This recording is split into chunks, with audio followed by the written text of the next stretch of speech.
बिस्मिल्लाहिर्रहमानिर्रहीम। Second year physics, chapter number 20।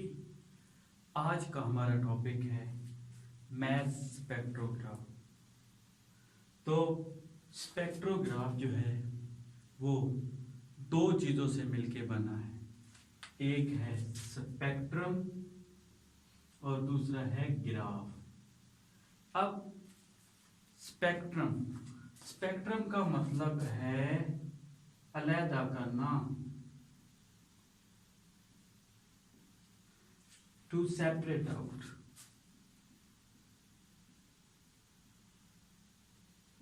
और graph का मतलब है उसको ग्राफ बनाना। तो मैथ स्पेक्ट्रोमीटर क्या है कि मैसेज के लिहाज से चीज़ों को सेपरेट आउट करना और फिर उसका ग्राफ बनाना। ठीक है, तो दो चीज़ों से स्पेक्ट्रम अलग-अलग कर। अब जिस तरीके से हम लाइट स्पेक्ट्रम देखते हैं तो एक्चुअली वो उसको स्पेक्ट्रम क्यों कहा कि ये लाइट का स्पेक्ट्रम है, तो उसने क्या किया कि डिफरेंट वेवलेंथ जो उस लाइट के अंदर थी उसको अलहदा किया, तो उसको हमने स्पेक्ट्रम कहा। It is the spectrum of light. तो स्पेक्ट्रोग्राफ का काम क्या है कि उसने सेपरेट आउट करके उसका ग्राफ बना देना। तो चलिए डिफाइन करते हैं मैथ स्पेक्ट्रोग्राफ क्या है। तो it is a device which separates the isotope due to their masses। तो मैथ स्पेक्ट्रोग्राफ एक ऐसी डिवाइस है जो डिफरेंट आइसोटोप को सेपरेट आउट करती है इनके मैसेज के लिहाज से। तो ये टेक्निक जो है वो हम उसको यूज भी करते हैं to find the message of isotope. तो एक तो ये करना है इसने कि आइसोटोप के मैस के लिहाज से उसको सेपरेट आउट करना है और उसका ग्राफ बना देना है। और दूसरा जो है वो मैग्नेटिक फील्ड को एडजस्ट करके हमने उनके आइसोटोप का मैस भी फाइंड आउट कर लिया। अब ये जो डिवाइस है इसकी कंस्ट्रक्शन देख लेते हैं। अब इसकी कंस्ट्रक्शन के अंदर एक वैक्यूम चैम्बर, अब ये वैक्यूम चैम्बर है, ठीक है। तो ये एक डिवाइस है जो है हम इसके अंदर वैक्यूम कर लेते हैं ताकि हमारी एयर डिस्टर्बेंस ना हो, ठीक है। तो सिस्टम के अंदर हमने वैक्यूम लगा दिया। अब ये आपका है आयन सोर्स।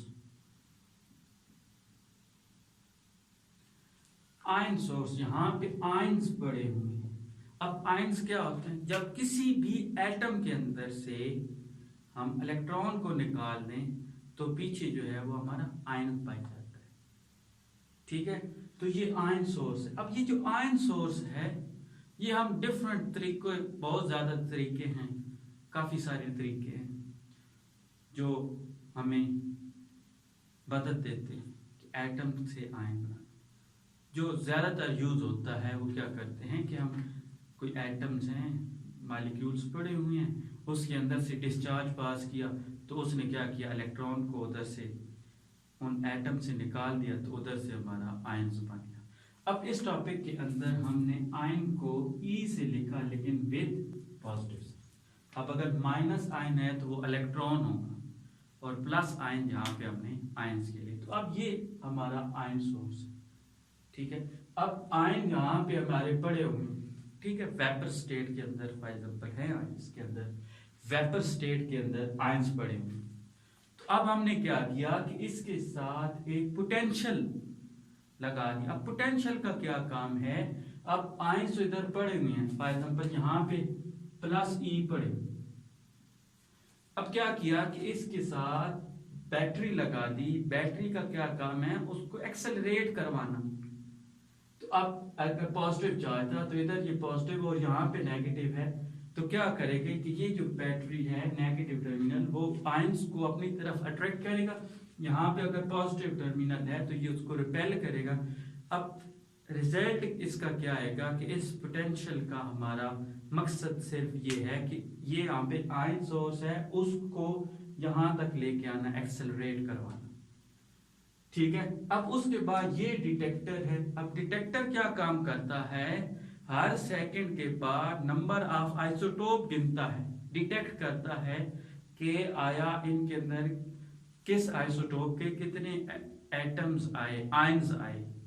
तो डिटेक्टर है, डिटेक्टर का काम है डिटेक्ट करना आयंस को पर सेकंड के अंदर कितने आयंस आ रहे।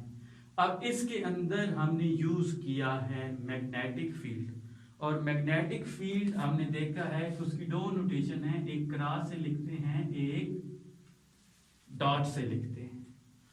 अब डॉट का मतलब है away from the plane of the paper या प्लेन ऑफ द बोर्ड, और क्रॉस का मतलब है इनटू द बोर्ड। तो यहां पे हमने मैग्नेटिक फील्ड लिखी और वो है outward, out of the paper. तो B is the out of the paper. तो ये तो इसकी कंस्ट्रक्शन आ गई कि इसके अंदर कौन कौन सी चीजें हैं और वो किस काम के लिए यूज हो रही। अब जरा इसकी वर्किंग के अंदर आते हैं। तो सबसे पहले इस पोर्शन के ऊपर आते हैं। तो अब इस पोर्शन के अंदर चार्जेस थे, आयंस थे, आयंस का सोर्स हमने लिया, उधर से हमें आयंस मिल गए। हमने चार्जेस को एक्सेलरेट करवाने के लिए हमने पोटेंशियल यूज किया। पोटेंशियल का काम क्या है कि उसको एक्सेलरेट करवाना। अब एक्सेलरेट करेंगे तो उसकी काइनेटिक एनर्जी बढ़ेगी। अब अगर मूव कर रहे हैं तो उसकी काइनेटिक एनर्जी कितनी होगी, हाफ mv²। और ये काइनेटिक एनर्जी उसे कौन प्रोवाइड कर रहा है, ये वाला पोटेंशियल है जो उसे एक्सेलरेट करवा रहा है। तो इसका मतलब उसकी काइनेटिक एनर्जी VE के इक्वल है। अब काइनेटिक एनर्जी हाफ mv, तो इसको जब इक्वल किया तो हमारे पास क्या आया, half mv² is equal to v। अब ये पोटेंशियल वाला v है और ये स्मॉल v वेलोसिटी है। अब इन दोनों के दरमियान आपने फर्क रखना है। ठीक है, तो 2 उधर जाके मल्टीप्लाई किया तो 2ve और इधर mv², तो इधर से v² is equal to 2ve/m, और उधर से आपकी v की वैल्यू ये आ गई। ठीक है, तो अभी हमने क्या किया कि वर्किंग यहां से आयंस को इधर आके एक्सेलरेट करवा दिया। अब इसके बाद यहाँ पे एक स्लिट है S2, जिसकी मदद से आयन जो है वो मैग्नेटिक फील्ड के अंदर। अब जरा देखें कि चार्जेस ऊपर की तरफ आ रहे हैं, magnetic field away from the source है। इसका मतलब ये हो गया कि मैग्नेटिक फील्ड की ये डायरेक्शन, चार्जेस इस तरीके से आ रहे हैं।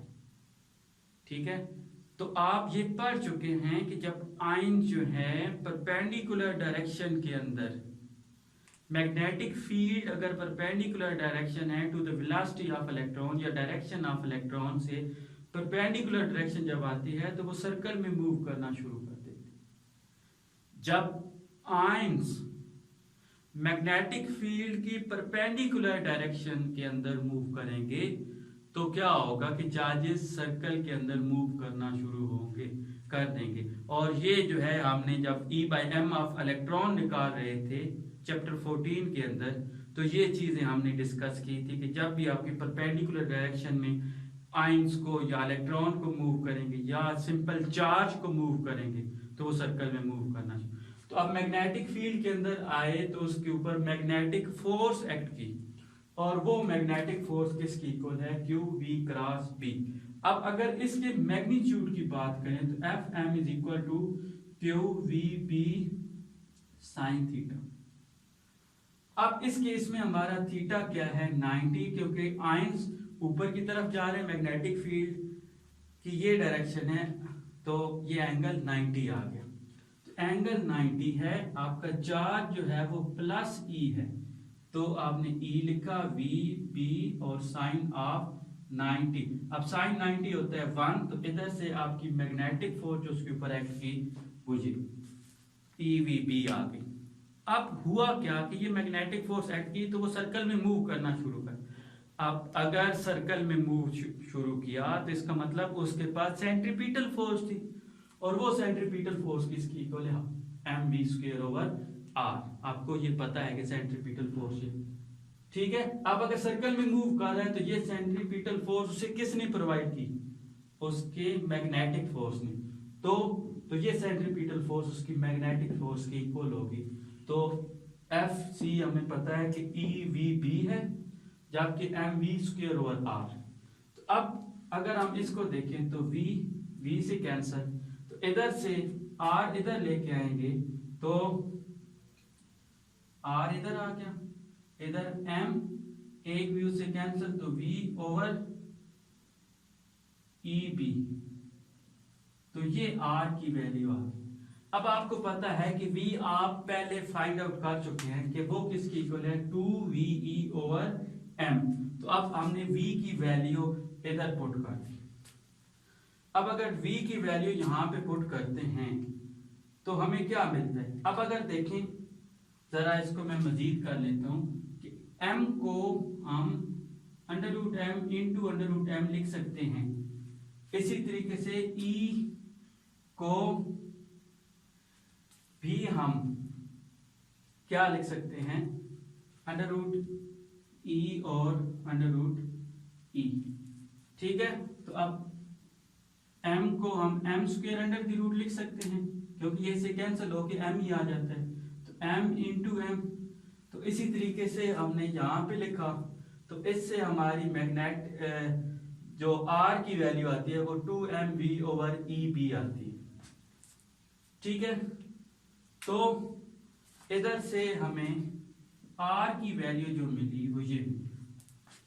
अब अगर r की वैल्यू ये है, e चार्ज वो कांस्टेंट है, जो आयंस हैं उसका चार्ज हमेशा कांस्टेंट, b मैग्नेटिक फील्ड है वो भी हमने कांस्टेंट रखी, 2 कांस्टेंट, v आपका पोटेंशियल है वो भी आपने इधर कांस्टेंट पोटेंशियल दिया उसे। तो इधर से पता चला कि r is directly proportional to m, कि r जो है वो मैस पे डिपेंड कर रहा है।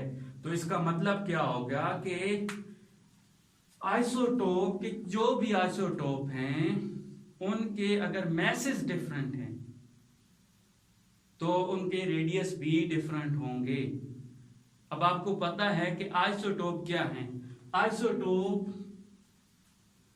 ऐसी चीजें हैं कि ऐसे चार्जेस जिनका एटॉमिक नंबर सेम जबकि एटॉमिक मैसेज डिफरेंट हो, उनको आइसोटोप कहते हैं। अब अगर डिफरेंट आइसोटोप हैं तो उनके डिफरेंट मैस नंबर होंगे, डिफरेंट मैसेज होंगे। अब अगर डिफरेंट मैसेज हैं तो उनके रेडियस भी डिफरेंट होंगे।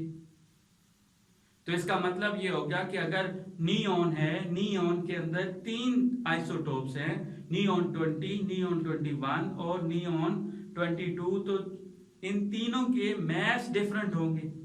जब मैस डिफरेंट होंगे तो उसके रेडियस भी फिर क्या होंगे, डिफरेंट। अब रेडियस डिफरेंट होंगे तो क्या होगा कि इनके जो रेडियस है वो भी डिफरेंट होंगे। अब रेडियस डिफरेंट होंगे तो इसका मतलब ये हो गया कि उनका इम्पैक्ट जो है डिटेक्टर के वो भी डिफरेंट पॉइंट के ऊपर होंगे। तो अब अगर डिफरेंट पॉइंट के ऊपर होंगे तो डिटेक्टर जो है उधर वो 3 जगह पे डिटेक्ट करेगा, ठीक है। तो अब डिफरेंट मैसेज हैं तो डिफरेंट रेडियस है, तो डिटेक्टर जो है वो 3 जगह पे उनको जाके टकराएंगे। तो इससे क्या हुआ कि इससे आपके आइसोटोप सेपरेट हो गए, उसने अलग-अलग कर दिए, उसका स्पेक्ट्रम अलग कर दिया, ठीक है। तो रेडियस डिफरेंट, मैसेज डिफरेंट है तो रेडियस डिफरेंट है तो डिफरेंट जगह पे इंपैक्ट करेंगे जो डिटेक्टर की मदद से डिटेक्ट हो जाएंगे, ठीक हो गया। अब अगर इसमें अगर देखा जाए, इसी को अब हम यूज करते हैं, इसका स्क्वायर लेते हैं, उधर से हम जब m की वैल्यू निकालते हैं, अब अगर m की वैल्यू निकालते हैं तो वो क्या मिलती है, ER²/2v, v या पोटेंशियल है, ठीक है। तो अब अगर इसके अंदर देखा जाए ये सारी चीजें कांस्टेंट हैं, अगर हम मैग्नेटिक फील्ड को एडजस्ट कर लें, किसी एक खास वैल्यू के ऊपर एडजस्ट कर लें, तो मैग्नेटिक फील्ड एडजस्ट अगर कर लेंगे तो हमें मैस का हम मैस भी फाइंड आउट कर सकते हैं। तो अब ये तो हमने स्पेक्ट्रम किया कि उनको अलग-अलग करते। अब जरा इसकी ग्राफ के ऊपर चेक करते। अब ये जो ग्राफ है वो हमें क्या बता रहा है, हमें अबंडेंस बता रहा है। अब अबंडेंस क्या है, अबंडेंस को अगर हम लुगत के अंदर देखें तो उसका मतलब है कसरत से पाया जाना। तो अब अगर हम नियॉन की आइसोटोप की बात की तो ये हमें ग्राफ ये बताएगा कि नियॉन का कौन सा आइसोटोप कसरत से पाया जाता है। ठीक है, तो अबंडेंस हमें बताएगा कि कितनी तादाद में वो पाया जाता है। तो जब हम नियॉन 20 के केस के अंदर बात की तो हमें ये पता चला कि 20 जो नियॉन 20 है वो सबसे ज्यादा पाया जाता है, और उसके बाद नियॉन 22 दूसरे नंबर पे कसरत से पाया जाता है, जबकि नियॉन 21 है वो सबसे कम मिकदार के अंदर पाया जाता है। तो आज के टॉपिक के अंदर हमने मैस स्पेक्ट्रोग्राफ को स्टडी किया तफसील के साथ, और हमने ये देखा कि एक्चुअली स्पेक्ट्रम क्या है। स्पेक्ट्रम ऐसी चीज है जो चीजों को, डिफरेंट चीजों को सेपरेट आउट करने के लिए यूज हो रहा है। तो स्पेक्ट्रोग्राफ जो है वो ऐसी डिवाइस थी जो हमने डिफरेंट आइसोटोप्स को स्टडी करने के लिए, और आइसोटोप के बारे में भी हमने देखा कि आइसोटोप ऐसे किसी भी एलिमेंट के ऐसे एटम हैं जिनके मैस नंबर डिफरेंट हैं जबकि एटॉमिक नंबर सेम है। तो अब अगर मैस डिफरेंट थे तो इसी मैस को देखा कि हमने, अगर मैस डिफरेंट होता है तो रेडियस डिफरेंट, तो फिर हमने डिटेक्टर की मदद से हमने देखा कि अगर रेडियस डिफरेंट होंगे तो उसके इम्पैक्ट से पता चला गया। ठीक है, और इसी तरीके से आखिर पे हमने देखा कि अबंडेंस का ग्राफ हमें कैसे मिलता है। ठीक है, और उसके बाद हमने ये भी देखा कि अगर हमें बी को एडजस्ट कर लें तो हम मैस भी निकाल सकते हैं। तो आज के लिए इतना ही, नेक्स्ट लेक्चर में जल्दी हाजिर होंगे। तब तक के लिए अल्लाह हाफिज।